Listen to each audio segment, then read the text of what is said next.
என்னடி இப்படி தின்னுட்டு இருக்க? மா போய் ஒரு ஆம்லெட் போட்டு எடுத்துட்டு வாமா போமா. இது ஒண்ணுதான் குறைச்சது. மா வெளிய ஸ்விக்கி ஆர்டர் ஒன்னு போட்டிருக்கேன் கிரில், அதையும் வாங்கிட்டு வா. என்னடி இப்படி விதவிதமா ரசிச்சு தின்னுகிட்டு இருக்க? எல்லாம் என்னை மறக்கத்தான் அவனை மறக்கத்தான். எதுக்கு இப்படி வளர்ற? மா ஒண்ணும் இல்லம்மா, நான் பிரேக்கப் ஆனதுனால சோகத்துல சாப்பிடாம இருந்தேன்ல, அதனாலதான் இன்னும் சோகமாயிட்டேனாமா. இந்த ஸ்ட்ரெஸ் ஈட்டிங்னு ஒண்ணு இருக்கான், அதை பத்தி நான் படிச்சேன். சில பேர் சாப்பிடாம சோகமாவே இருப்பாங்களாம். ஆனா என் டைப்பு நல்லா வயிறு முட்டை சாப்பிட்டு சோகமா இருக்கிறதாமா. அதான் நான் நல்லா சாப்பிட்டா அவன் நினைப்பு போயிரும்ல. அவன் நினப்பு போகுதோ இல்லையோ, எங்க சொத்தெல்லாம் கரைஞ்சி போக போகுதுடி. மா என்னம்மா அப்படி பேசுற?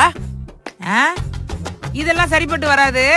நீ பழைய மாதிரி டிப்ரெஷனுக்கே போ, இல்ல எவனையாவது லவ் பண்ணு, அதுக்கு நான்